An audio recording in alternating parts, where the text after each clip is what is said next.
Everyone, welcome to your own channel the intelligent investor. पिछले video में हम लोगों ने पावर ऑफ कंपाउंडिंग के बारे में जाना और ये भी जाना कि अगर हमारा माइंड सेट है और गोल फिक्स है और हम थोड़ा सा पेशेंस रखते हैं तो हमें 100 रुपये को 50 करोड़ रुपए बनाने से कोई नहीं रोक सकता है।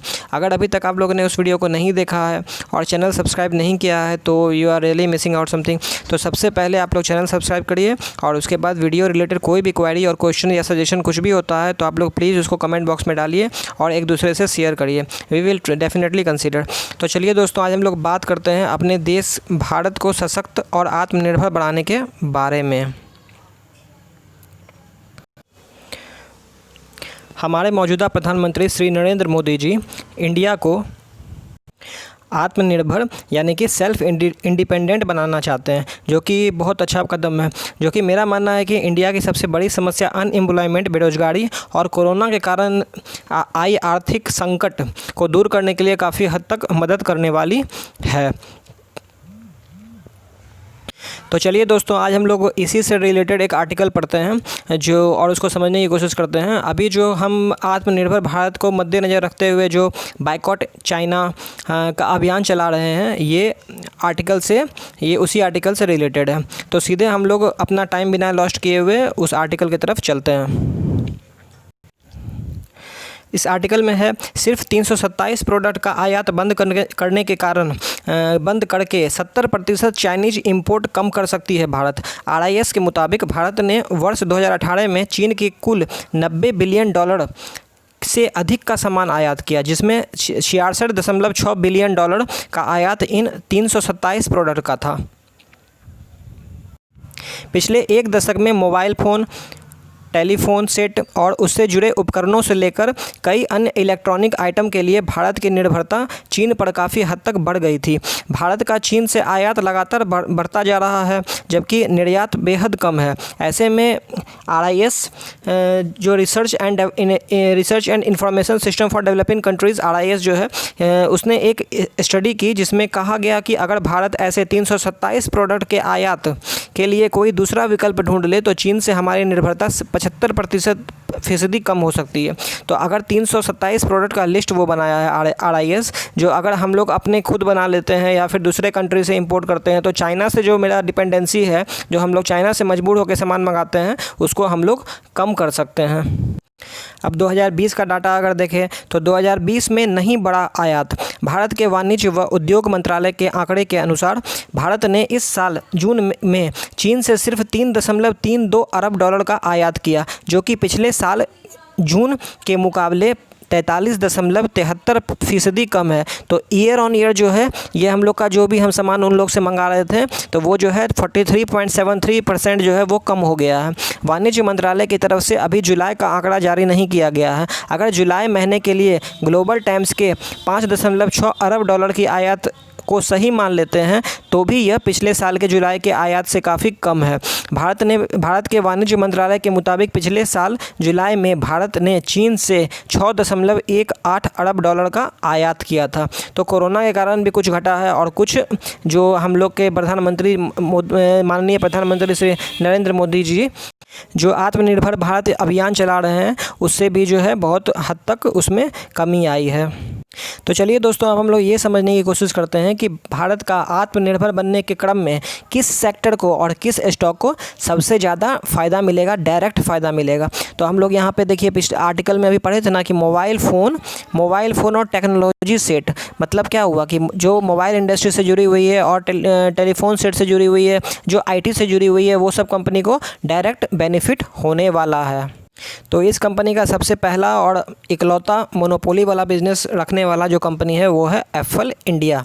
इसका इंडस्ट्री के बारे में देखें तो इंडस्ट्री के बारे में अगर इसको एक मिनट इंडस्ट्री के बारे में अगर हम लोग देखते हैं तो इंडस्ट्री देखिए, ये टेलीकॉम एंड इक्विपमेंट कंपनी से जो रिलेटेड है, जिस बारे में हम लोग आर्टिकल में बात कर रहे थे वो इसी इंडस्ट्री से रिलेटेड है। इसीलिए इसको जो है डायरेक्ट फ़ायदा मिलने वाला है और इसीलिए आज इसका अगर परफॉर्मेंस देखें तो आज ये 10% का अपर सर्किट पे परफॉर्मेंस दिया, मतलब इसका स्टॉक आज 10% ऊपर भागा है।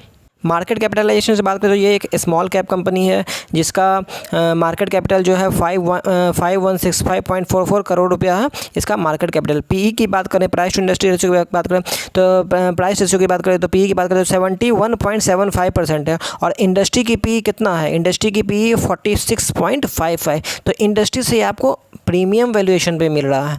महंगा इसको हम इसलिए नहीं बोल रहे हैं क्योंकि ये अपने जो सेक्टर है उसमें ये सबसे अच्छा कंपनी है और सबसे ज़्यादा अच्छा परफॉर्मेंस देने वाला कंपनी है। तो ये जब भी मिलेगा आपको, आप सोचिएगा कि हमको ये सस्ता मिले, इंडस्ट्री के पी के आसपास मिले, तो ऐसा कम ही चांस है कि इंडस्ट्री के पी के पास मिलने का। तो ये जो है आपको अगर अच्छा सामान लेना है, अच्छा स्टॉक लेना है तो थोड़ा सा पैसा ज़्यादा देना ही पड़ेगा। तो इसका जो है 71.75 इसका पी है और इंडस्ट्री से पी से ये थोड़ा सा महंगा है। और थोड़ा सा और इस कंपनी के बारे में जानें तो एप्पल कंपनी 26 नवंबर 2019 को MSCI इंडेक्स में इंक्लूड किया गया। MSCI इंडेक्स क्या होता है? तो MSCI का मतलब होता है Morgan Stanley capital international index. तो ये जो मॉर्गन स्टैनली का तो आप लोग नाम सुने ही होंगे।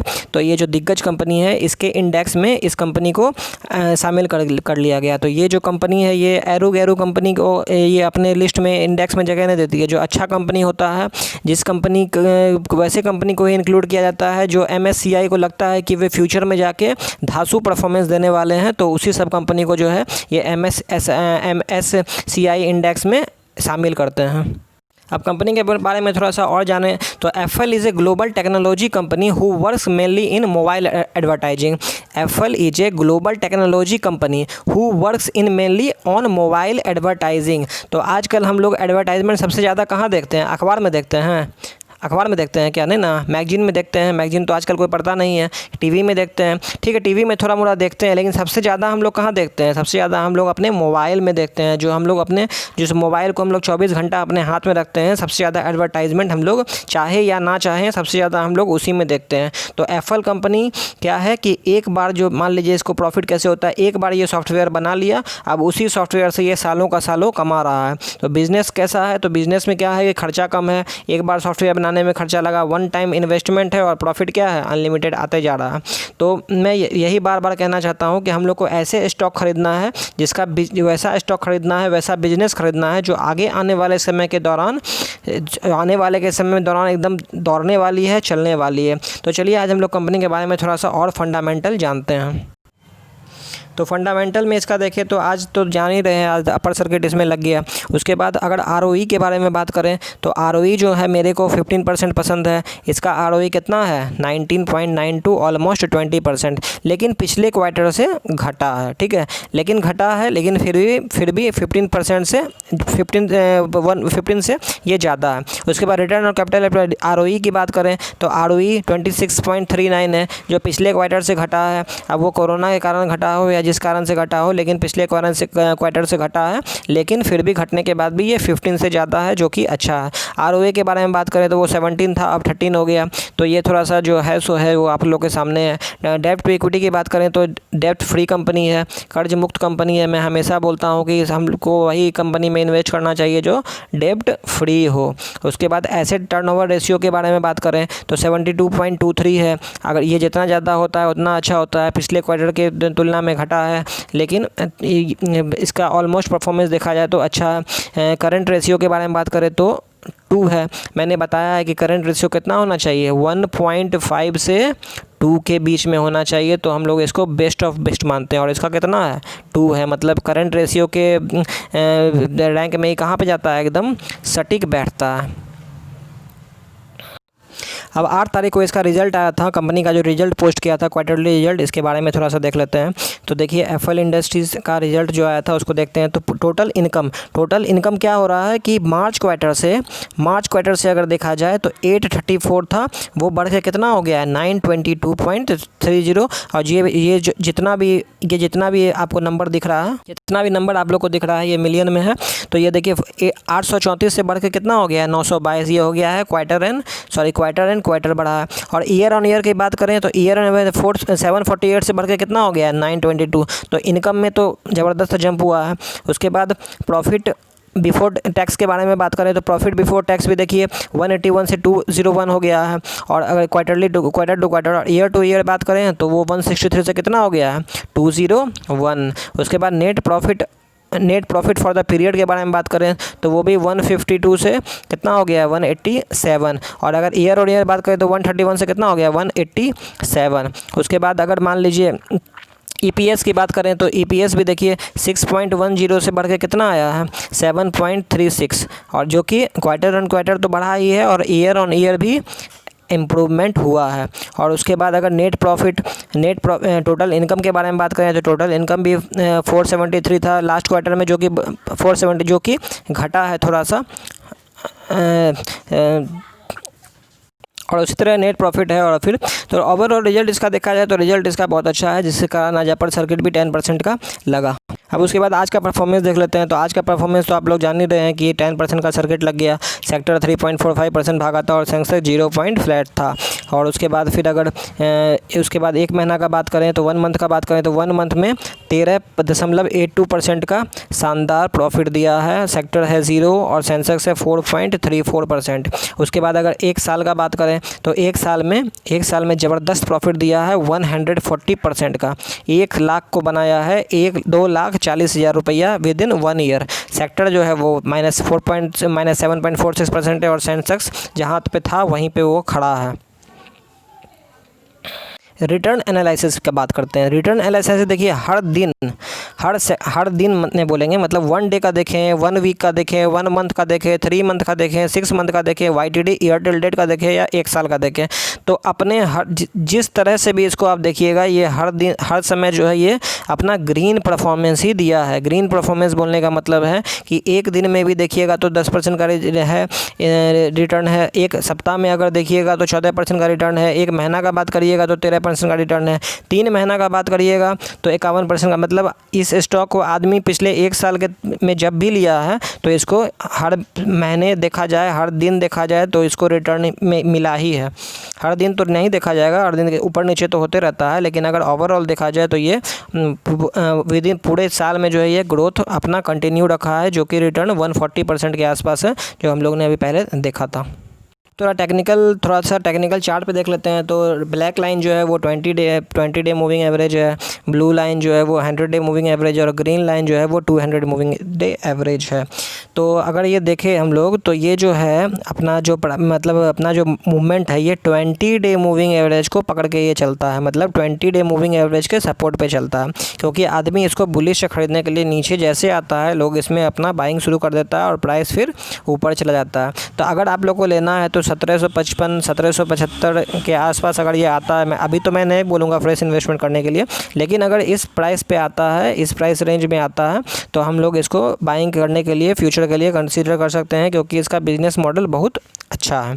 उसके बाद अगर बात करें MACD के बारे में बात करें तो MACD देखिए, MACD यहाँ से बाय सिग्नल दे चुका है। तो हो सकता है कि प्राइस थोड़ा सा आज 10% का सर्किट लगा है, रिजल्ट इतना अच्छा आया है, गवर्नमेंट की तरफ से सपोर्ट है इसके बिज़नेस को, इसके सेक्टर को, तो ये थोड़ा सा और ऊपर तो जाना ही चाहिए और ऊपर जाएगा भी।